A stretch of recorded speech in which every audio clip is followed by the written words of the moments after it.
Go on then. Go on. Lyra Belacqua is a girl destined to change everything, but she has no idea what awaits her. Is that all?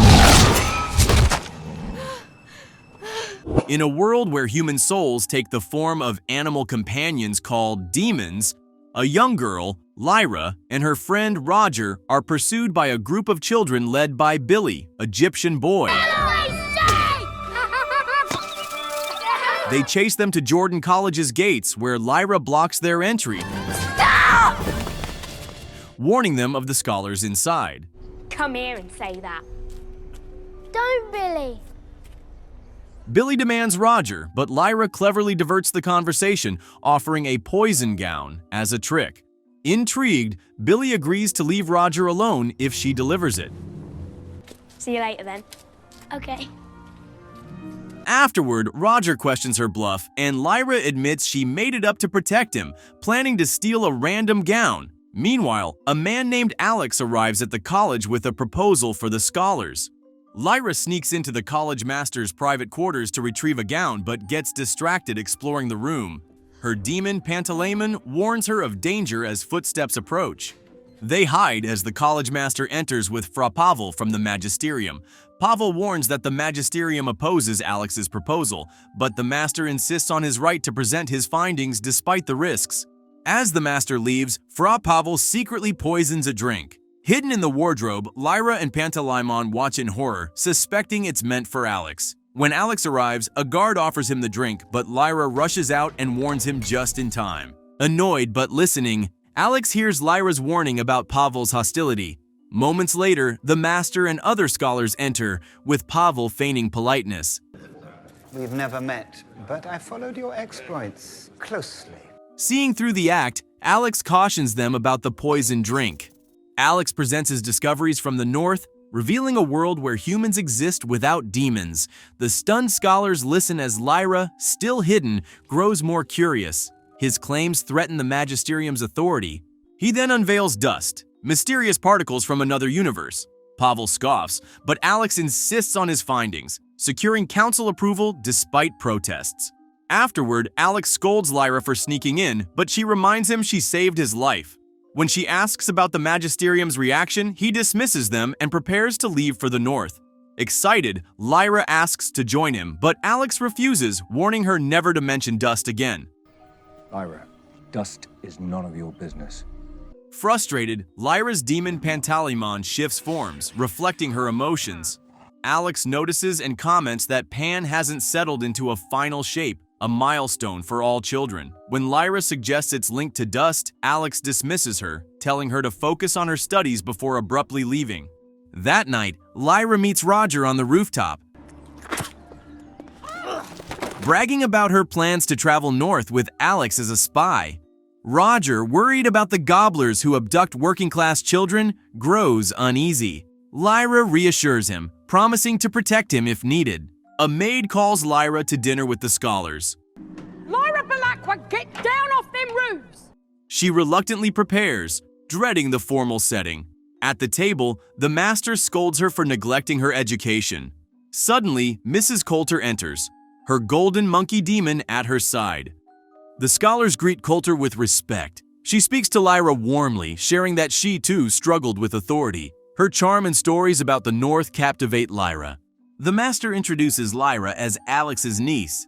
Coulter recalls meeting Alex while discussing the legendary ice bears of Svalberg, mentioning King Ragnar's wish for a demon, which fascinates Lyra.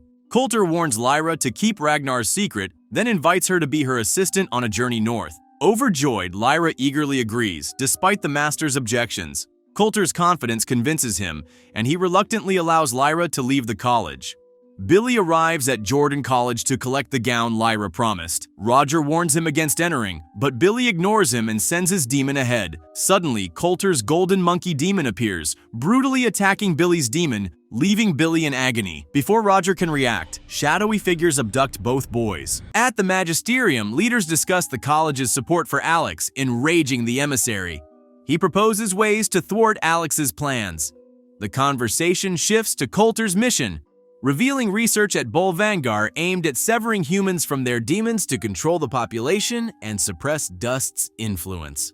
The next morning, the Master worries about Lyra leaving with Coulter. He confides in a colleague, suspecting the Magisterium has plans for her. His fears dismissed, he secretly gives Lyra an alethiometer, urging her to keep it hidden. Coulter arrives and takes Lyra away before she can say goodbye to Roger. As their journey begins, Lyra asks about a towering building. Coulter explains it's the Magisterium headquarters, describing its role in guiding society. Lyra is uneasy, sensing contradictions in Coulter's words. Lyra listens, uncertain whether to believe Coulter's words. The golden alethiometer hidden in her possession feels heavier with each passing moment, as if a silent reminder of her uncle's warnings and the mysteries that lie ahead. The tension of the journey mounts with Lyra caught between Coulter's persuasive charm and the shadowy intentions of the Magisterium. After stopping at her elegant home to prepare for her northern expedition, Mrs. Coulter sets a strict routine for Lyra. One night while alone in her room, Lyra examines the alethiometer, trying to decipher its purpose. Frustrated by her inability to understand it, she confides in Pantalaimon, suggesting they should give it to Alex, believing he might need it. Her thoughts are interrupted when Coulter unexpectedly enters the room. Lyra hastily hides the compass, and Coulter instructs her to prepare for an upcoming dinner party. Over the following days, Coulter takes Lyra to various high society events. Though initially enchanted by the glamorous outings, Lyra soon grows weary of the repetitive social engagements. One afternoon, as they walk through the house, Coulter steps into her private office, instructing Lyra to wait outside. Pantalaimon grows suspicious, remarking that Coulter seems to have no intention of taking them north. Shortly after, Coulter exits her office and joins Lyra in the living room, her demeanor light as she jokes about a particle physicist they had met. Coulter suddenly turns the conversation to particles, casually asking if Lyra knows anything about them. Eager to impress, Lyra mentions dust. The reaction is immediate.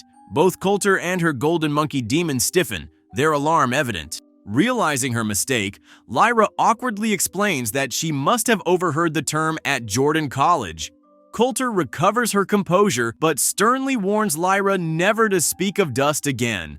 Apologizing, Lyra tries to smooth things over, but Coulter's tone turns cold as she demands Lyra remove her shoulder bag. When Lyra refuses, Coulter unleashes her demon on Pantalaimon. The pain from their bond leaves Lyra gasping and desperate, forcing her to relent. Coulter only calls off her demon after Lyra promises not to disobey again. Angrily retreating to her room, Lyra tells Pantalaimon she hates Coulter, and they both agree there's something deeply sinister about her. Determined to uncover the truth, they sneak into Coulter's office that night. Inside, Lyra discovers a series of letters that expose Coulter's connection to the Gobblers. To her horror, she finds a document listing the names of abducted children, including Billy and Roger. Shocked and terrified, Lyra quickly leaves the office but is intercepted by Coulter, who instructs her to prepare for another event. Lyra notices something unsettling. Coulter's demon is nowhere in sight. When Lyra returns to her room, Pantalaimon alerts her that Coulter's demon has stolen the alethiometer. Reacting quickly, Pan shifts into a bird, snatches the device, and flies out the window. Lyra locks the window behind him, preventing Coulter's demon from pursuing them. However, Coulter summons her guards, who track and corner Lyra, trapping her with a net. Just as Lyra's escape seems impossible, Ma Costa, Billy's mother, arrives with a group of Egyptians. They fend off the guards and rescue Lyra. Ma Costa reassures her that she's safe now, explaining that the Egyptians have been secretly watching over her. Surprised by this revelation, Lyra follows Ma Costa to meet the Egyptian leader, John Fa'a. At the Egyptian gathering, John greets Lyra warmly and introduces her to the community leaders, including a wise scholar named Farder Coram. When Lyra asks why they were protecting her, John explains that Alex had been a trusted ally to the Egyptians in the past.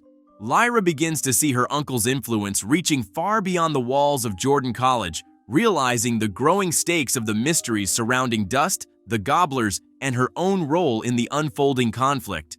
Grateful for their rescue, Lyra thanks John Faya and the Egyptians. John asks if she has any information that might help locate the missing children. Ignoring Pantalemon's caution, Lyra reveals the alethiometer. While most of the Egyptians are unfamiliar with its purpose, Farder Coram recognizes it, explaining that it's a device that reveals truth but requires a special kind of understanding to interpret. Lyra volunteers to try reading it, hoping it can guide them to the kidnapped kids. As she focuses on the alethiometer, Coram advises her to view the symbols as though they were alive. Slowly, the device begins to respond, offering an answer Lyra doesn't fully understand. Despite her confusion, this small success hints at her potential ability to use the compass. Elsewhere, Coulter's obsession with recovering the alethiometer draws the attention of Fra Pavel, who questions her motives. Coulter dismisses his suspicions but insists the device must be returned. Pavel doubts Lyra's ability to read it, considering her age, but Coulter sends 2 spy flies to retrieve the compass nonetheless. Meanwhile, in Coulter's lab at Bolvangar, Billy, Roger, and the other abducted children are forced to write deceptive letters to their families, assuring them they are safe. Billy refuses, his defiance drawing the suspicious gaze of a nurse overseeing the activity. In the north, Alex and his demon navigate treacherous terrain, wary of the Magisterium's reach. As Alex suspects, a group of bandits ambushes them. Though Alex fights back, he is ultimately captured. The bandit leader reveals they've been hired by the Magisterium, which wants Alex alive, for now. Back with the Egyptians, Lyra continues practicing with the alethiometer when the spy flies suddenly attack her and Pantaleimon. Though one fly escapes, the Egyptians manage to capture the other. Farder Coram traps it in a small container, explaining that the creature's sting induces immediate unconsciousness. Lyra wonders why someone would send such creatures after her, and John Fa confirms they were likely sent to track her down. Reassuring her, he vows to keep her safe. John shares troubling rumors about Coulter's activities in the north, revealing that her experiments on the kidnapped children are far worse than anyone imagined. He declares that it's time to confront her and her allies directly. His determination motivates Lyra, who is now more eager than ever to join the fight and help rescue the children. Later that night, while standing on the deck of the Egyptian ship with Pantaleimon, Lyra is startled by the sudden appearance of a witch named Serafina Pekkala. Serafina introduces herself as a queen of the witches in the region and asks Lyra to prove she can use the alethiometer. She challenges Lyra to identify the person on the ship with whom she once had a relationship. Lyra consults the alethiometer, focusing intently. To her astonishment, it reveals the answer: Farder Coram. Serafina acknowledges her skill and shares critical information. She knows the children are being held in a lab at Bolvangar. However, the facility is heavily guarded, requiring careful planning for any rescue attempt. As Serafina vanishes into the night, Lyra feels a renewed sense of purpose, ready to take the next step in her journey to uncover the truth and save the missing children. After Serafina's revelation, she tells Lyra and the Egyptians to make a stop at a port town called Trollison before heading to Bolvangar. When they arrive, Lyra attempts to use the alethiometer to uncover their next steps. However, a man named Lee Scoresby notices her. Lee, an aeronaut, is intrigued by the compass, but respects Lyra's secrecy when she hides it. He introduces himself, mentioning that he's in Trollison to help a friend in trouble. Lyra asks if he can fly her to the north, and Lee agrees, though he also suggests she might need his help for the entire journey. Lee then tells Lyra about Eorek Burnison, an armored bear who could be a valuable ally. Lyra and Farder Coram search for Eorek, only to find him working menial jobs in the town. When Lyra asks him to join their quest, Eorek refuses, explaining that his armor was stolen after he was tricked into getting drunk. He laments that his exile from Svalberg and loss of his armor are punishments for losing a fight to another bear. Lyra suggests he make new armor, but Eorek insists it's impossible without the proper tools. Determined, Lyra secretly consults the alethiometer to locate Eorek's stolen armor. When she reveals its location, Eorek is stunned and vows to serve her in gratitude. After retrieving his armor, Eorek dons it and regains his strength and confidence. The town guards try to stop him, but the Egyptians intervene, helping him escape. With Eorek and Lee now part of their group, Lyra and the Egyptians resume their journey to the north. Meanwhile, the magisterial emissary orders Fra Pavel to ensure the Egyptians are eliminated before they can reach Bolvangar. Pavel suggests dropping Coulter from the mission, blaming her for losing Lyra. The emissary disagrees, revealing that he allowed Coulter to take Lyra because the girl is essential for testing a new machine developed by the Magisterium. When the Egyptians reach the north, they set up camp to rest before advancing to Bolvangar. While inside her tent, Lyra consults the alethiometer and sees a vision of a small house by a lake. Convinced it's connected to Coulter's experiments, she persuades Iorek to take her there in secret. At the house, Lyra ventures inside alone. To her horror, she finds Billy, pale and detached, with no sign of his demon. Lyra quickly realizes that Coulter and the Magisterium are separating children from their demons to make them easier to control. Billy, disoriented, repeatedly asks for his missing demon. Heartbroken, Lyra brings him back to the Egyptian camp. When John, Fea, and the others see Billy's condition, their suspicions about Coulter's inhumane experiments are confirmed. Before they can act, the camp is ambushed by bandits. A fierce battle ensues with Iorek fighting alongside the Egyptians. Despite their efforts, Lyra is captured in the chaos and taken away, setting the stage for a dangerous confrontation with the forces of the Magisterium. The bandits deliver Lyra to Ragnar's base in Svalberg. Meanwhile, Iorek, frustrated at having lost Lyra, insists that Lee fly him to Svalberg to rescue her. Lee warns Iorek that confronting Ragnar is dangerous, but the bear refuses to abandon her.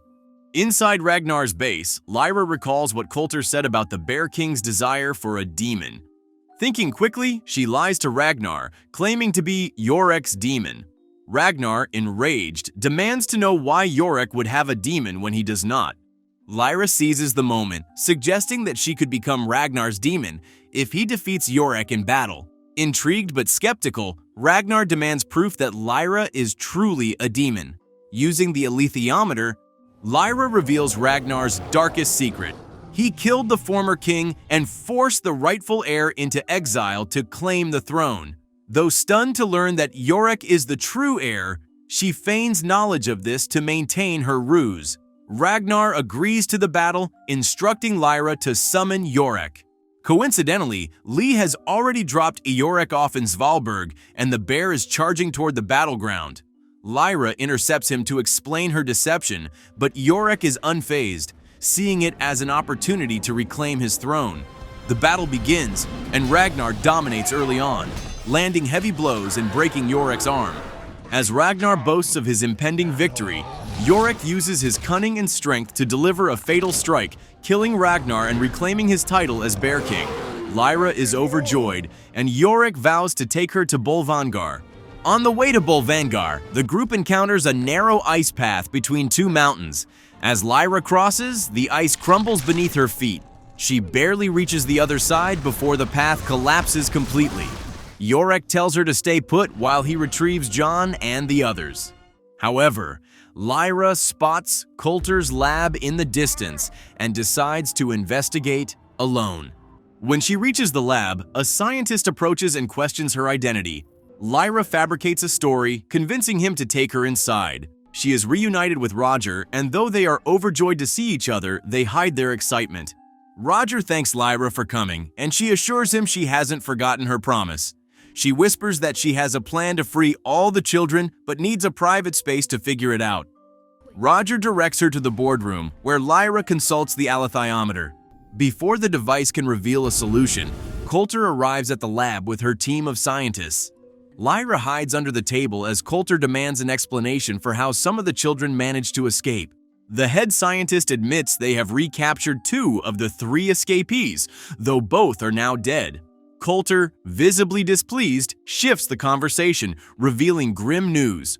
Though Alex bribed his captors and escaped, the Magisterium is dispatching soldiers to arrest him. Coulter announces that Alex's attempts to uncover the secrets of dust have sealed his fate, as the Magisterium has authorized his execution. As Coulter speaks, Lyra listens from her hiding place, her resolve hardening. With Roger and the other children depending on her, and Alex in imminent danger, Lyra knows she must act quickly to outsmart Coulter and the Magisterium once again. As soon as Coulter leaves the room, the scientists hear a noise under the table and discover Lyra hiding. Furious, they drag her to the experiment room to forcibly separate her from Pantalaimon. Despite Lyra's desperate pleas, the scientists throw her and her demon into the machine, starting the process. Just as it nears completion, Coulter bursts into the room and, horrified, orders the procedure to stop. She pulls Lyra out, but the girl has already passed out. When Lyra regains consciousness, she finds Coulter sitting beside her. Instinctively, she recoils, refusing Coulter's attempts to comfort her. Coulter apologizes, swearing Lyra will never be subjected to the machine again. Lyra demands to know why the other children are forced through it, and Coulter explains her belief that severing children from their demons eliminates dust, which she claims clouds minds with dangerous, rebellious thoughts.